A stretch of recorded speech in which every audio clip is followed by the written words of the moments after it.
हम लोग पढ़ते हैं आकांक्षा क्लासेस में क्लास 10 के मैथ का ट्राइगोनोमेट्री चैप्टर त्रिकोणमिति कहा जाता है, जिसमें एप्लीकेशंस अर्थात संक्रमण का उसमें हम फर्स्ट कॉन्सेप्चुअल चैप्टर पढ़ेंगे। ऊंचाई और दूरी, ऊंचाई और दूरी पढ़ेंगे। Height and distance, height and distance. तो बच्चों इसमें हम क्या क्या पढ़ेंगे और चर्चा कर लेते हैं। हाइट एंड डिस्टेंस चैप्टर में क्या पढ़ने वाले हैं, क्या पढ़ने वाले हैं। अब अगर कोई चैप्टर हम शुरू करते हैं, अब जैसे हम आपको बताएं कि बच्चों आओ हम आपको सांपों की कहानी सुनाएं, फिर हम आपको ये पूछें कि हम इस कहानी में किसके बारे में पढ़ने वाले हैं, तो निश्चित ही आप क्या कहोगे, सर सांपों के बारे में हम सुनने वाले हैं। तो क्या आपको बताइए सांपों की कहानी, ऐसी नाम क्या है इसका, हाइट एंड डिस्टेंस, ऊंचाई और दूरी। तो बच्चों हम लोग राइट एंगल ट्रायंगल से कंपेयर करके ऐसे ऊंचाइयों, ऐसी इमारतों की ऊंचाइयों या ग्रह नक्षत्रों की ऊंचाइयों या नदियों की चौड़ाई अर्थात दूरी ज्ञात करने में प्रयोग करेंगे, जिसे जाकर नापना असंभव है। उदाहरण के लिए जब कोई पतंग हम उड़ाते हैं तो बिना किसी डेवलप्ड डिवाइस के पतंग जमीन से कितनी ऊंचाई पर उड़ रही है निकालना थोड़ा कठिन होता है। लेकिन हम त्रिकोणमिति ट्राइगोनोमेट्री में पढ़े गए आइडेंटिटीज राइट एंगल ट्रायंगल के दो साइड्स के बीच अनुपात से बने त्रिकोणमितीय अनुपात तथा अलग अलग डिग्रियों में त्रिकोणमितीय अनुपात की वैल्यू जानने के बाद अब हम इतने सामर्थ्यवान सक्षम हैं कि हम कुछ ऊंचाई और दूरी के आधार पर बने प्रश्नों को हल करें। लेकिन उसके पहले हमें कुछ टर्म्स को समझना होगा। तो बच्चों मैं आपको सुनाता हूं, जब हम अपनी आंखों से देख रहे होते हैं तो हम जानते हैं कि हम किसी वस्तु को तभी देख पाते हैं जब उस वस्तु से कोई किरण आके हमारी आंखों से टकराती है। पहले उस पर प्रकाश पड़ती है, फिर प्रकाश की किरण उस वस्तु से परावर्तित होकर हमारी आंखों से टकराती है। तो जब हमारी आंखों के कोई वस्तु सीधे सामने हो तो वह स्थिति हॉरिजॉन्टल कहलाती है, और जितना ऊपर उठेगा अगर हम किसी वस्तु को देखने के लिए, ध्यान दीजिए सीधी यानी हम हमेशा सीधी देखेंगे, उसे अर्थ मानेंगे, इमेजिन मानेंगे। और अगर हम इससे ऊपर देखते हैं तो हमें चक्कर सा लगता है, इसीलिए हम कहते हैं तब हम एक पहले हमेशा मान लीजिए हम यहाँ, हमारी आंख यहाँ है और हम यहाँ देख रहे हैं तो ये हमेशा क्या मानते हैं, हॉरिजॉन्टल लाइन। अब अगर हम ऊपर देखेंगे तो हमारी आंखों से काल्पनिक किरण निकलती है, तो जब हम ऊपर देखेंगे तो हमें चक्कर सा लगता है, डिप्रेशन होता है, और यहाँ एक एंगल फॉर्म होता है। इस एंगल को हम कहते हैं अवनमन कोण, अवनमन कोण। लेकिन बच्चों अगर हम सीधे से नीचे की ओर देखें, नीचे की ओर देखें, इसको हम बोलते हैं angle of depression, angle of depression, angle of depression. देखिए बच्चों अगर नीचे देखें तो भी यहाँ एक एंगल फॉर्म होती है, लेकिन इसे कहेंगे एंगल ऑफ, अगर ये अल्फा हो तो हम इसे कहेंगे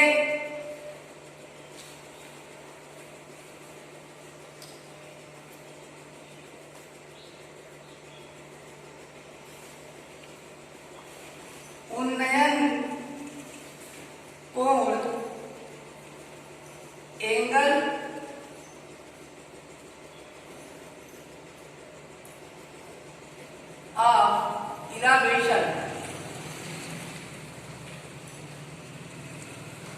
क्या है ये? थीटा। और दूसरा अवनमन कोण, अवनमन कोण, एंगल ऑफ डिक्रेशन, एंगल ऑफ डिक्रेशन क्या है यहाँ पे? अल्फा।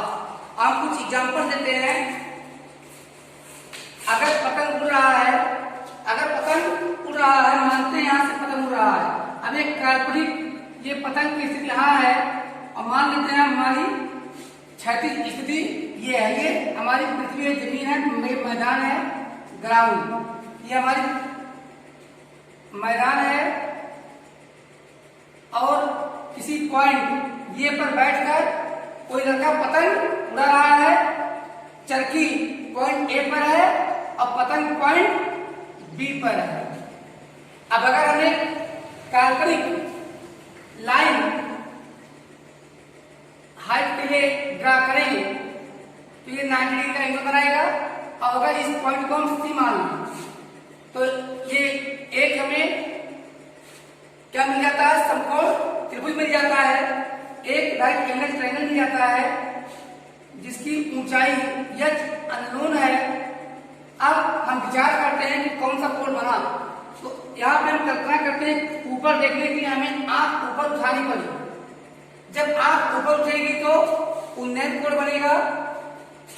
तो ये कोण थीटा, अगर हम इसे थीटा से दिखाएं, इसे हम अगर दिखाएं थीटा से तो उन्नत कोण ये है।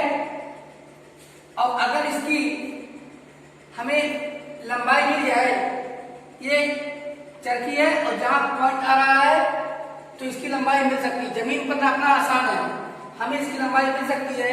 अब मान लेते हैं कि इसकी लंबाई है 20 मीटर, इसकी लंबाई क्या हो गई? 20 मीटर।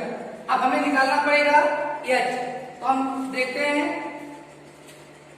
h जिसको फाइंड आउट करना हो उसको हमेशा ऊपर देखिए और इससे रेशियो बनाइए नॉन साइड का, यानी जो साइड ज्ञात हो उसको नीचे लिखिए। तो ये AC ज्ञात है, हम देख रहे हैं इस एंगल के लिए, इस एंगल के लिए ये अपोजिट साइड है, तो हमें बना है अपोजिट साइड अपॉन एडिसेंट साइड।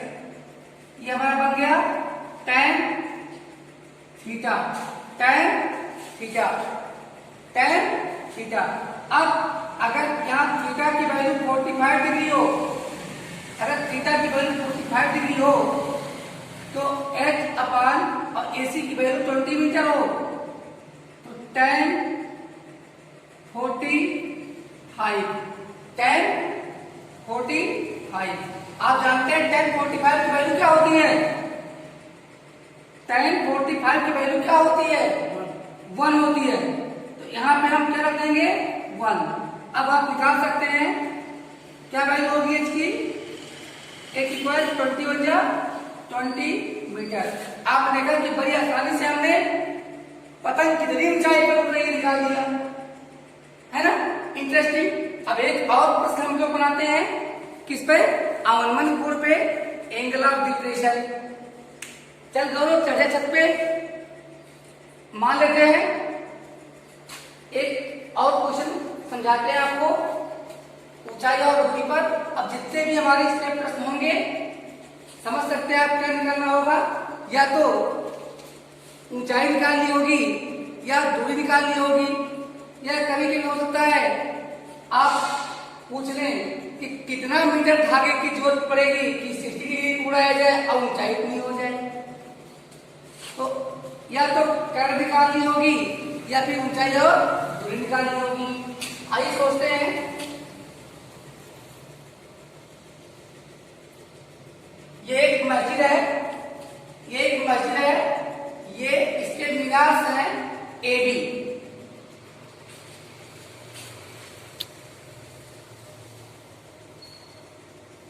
और यहाँ पे गौरव चढ़ के बैठे हैं उसके गुंबद के एकदम ऊपर।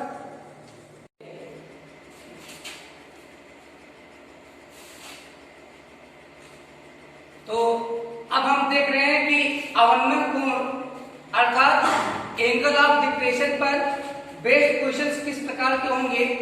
हम कल्पना करते हैं कि ये एक लाइन है हमारे पास जिसे हम बता रहे हैं ग्राउंड लेवल है, यानी ये पृथ्वी है और इस पर एक मस्जिद बना है जो हम AB से प्रदर्शित कर रहे हैं।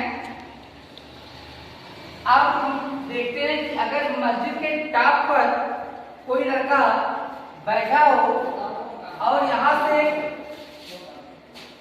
मौलवी पॉइंट C पर देखता है कि मौलवी वहां खड़े हैं, तो बताइए अब आपको को उसे वो तो सीधा देख रहा था। मैंने बताया तो ऊपर देखने के लिए एंगल ऑफ एलिवेशन और नीचे देखने के लिए एंगल ऑफ डिक्रेशन, अर्थात अवनमन कोण बनेगा। क्यों? क्योंकि ये सीधा देख रहा है, लड़का नीचे देखेगा। तो जब नीचे जाएगा तो एंगल ऑफ क्या बनेगा? डिक्रेशन। ठीक, तो एंगल ऑफ डिक्रेशन यहां बनेगा, एंगल ऑफ डिक्रेशन यहां बनेगा। लेकिन हमें अगर इसमें से एक डिस्टेंस दे दी जाए, अब वो लड़का इस पे बैठा है तो मुझे लगता है कि वो किसी रस्सी के एक सिरे पर एक पत्थर बांध करके इसकी ऊंचाई नाप सकता है। अगर इसकी ऊंचाई हम 30 मीटर एज्यूम कर लें और इस लड़के से पूछा जाए कि यहाँ इस बिंदु पर जो मौलवी खड़े हैं अभी वो मस्जिद से कितनी दूरी पर है, तो हम मान लेते हैं ये मौलवी साहब अभी मस्जिद से X मीटर की दूरी पर खड़े हैं। ऐसे में हमें बताना होगा कि कितनी दूरी पे खड़े, यानी X की वैल्यू निकालनी होगी। अब हम देखते हैं कि यहाँ कुछ तो कोण बना ही होगा। अगर ये इस कोण को एंगल को हम एज्यूम कर लें 30 डिग्री, तो फिर यहाँ पाते हैं कि ये लाइन और ये लाइन पैरेलल लाइन है। तब यहाँ देखिए Z बन रहा है, तो ये दोनों एंगल क्या होंगे? ये दोनों कोण क्या कहलाएंगे? ये दोनों कोण अल्टरनेट एंगल, ये दोनों बराबर होंगे। तो 30 डिग्री यहां भी बनेगा ना।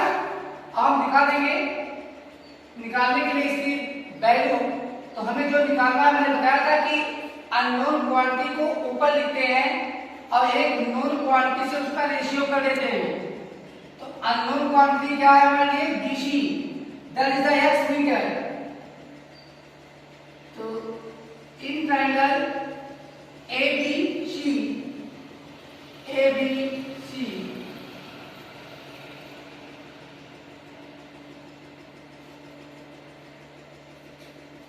नोन अननोन क्वांटिटी क्या हमारा? X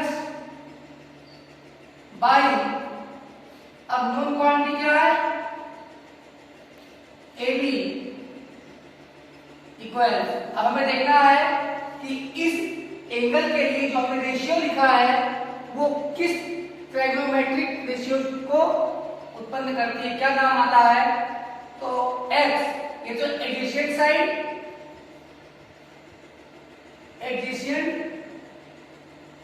साइड मतलब संलग्न भुजा,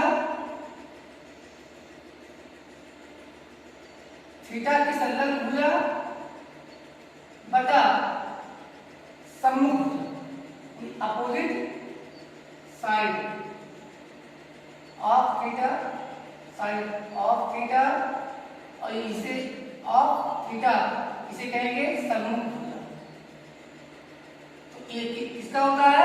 ये तो cot थीटा, क्या होता है? cot theta. और अब हम वैल्यू फाइंड करते हैं, तो X बाई 30 मीटर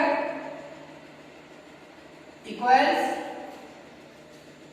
X के cot थीटा, तो cot थीटा की वैल्यू 30 डिग्री और X बाई क्या वैल्यू होती है? cot 30 की वैल्यू, cot 30 की क्या वैल्यू होती है?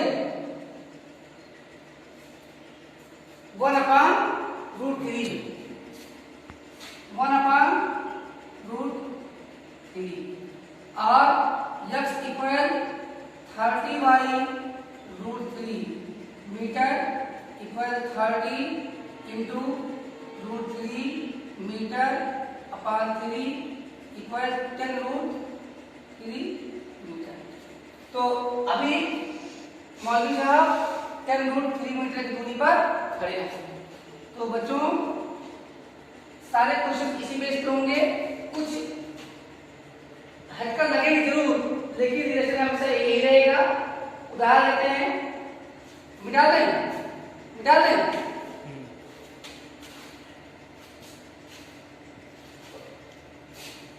कुछ क्वेश्चंस और लेंगे, उन्हें हल करने की कोशिश करेंगे। आगे हम पढ़ चुके हैं इक्वेशन, क्वाड्रेटिक इक्वेशन, सारे मैथ का यूज करेंगे। हम कल्पना करते हैं ये जमीन है, जमीन पर ये बहुत पुराना पेड़ लगा था ए बी। अब मान लेते हैं कि तूफान आया और तूफान यहाँ पॉइंट सी से टूट करके और गिर जाता है। तो इसका ऊपर का सिरा इस प्रकार से गिरता है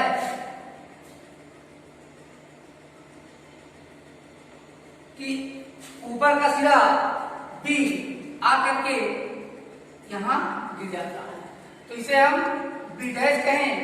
अब हम मान लें तो कभी कभी पूछ देता है अगर ये 30 मीटर की ऊंचाई से टूट गया तो पूरे पेड़ की ऊंचाई क्या रही होगी, यह आपको बताना पड़ता है। पूरे पेड़ की ऊंचाई क्या रही होगी, ठीक। तो हम मान लेते हैं कि पूरे पेड़ की ऊंचाई ये रही होगी, ये रही होगी। अब एसी तो बचा हुआ है ना, जो टूटा वो क्या टूटा, x में से 30 कम हो गया। तो कितना भाग टूटा, x माइनस 30 टूटेगा। और ये किसके बराबर होगा, यही पूरा घिरा हुआ पेड़, ये होगा x माइनस 30।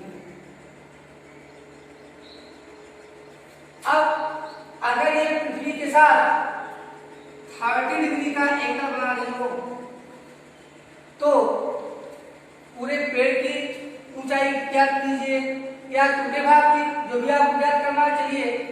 तो हम ले लेते हैं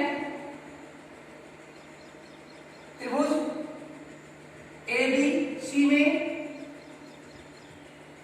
हमने समकोण त्रिभुज लिखा, इन राइट एंगल ABC। त्रिभुज ABC में हमने कहा था कि एक अननोन साइड जो हमको निकालना होता है, एक नोन साइड रेशियो लिखते हैं।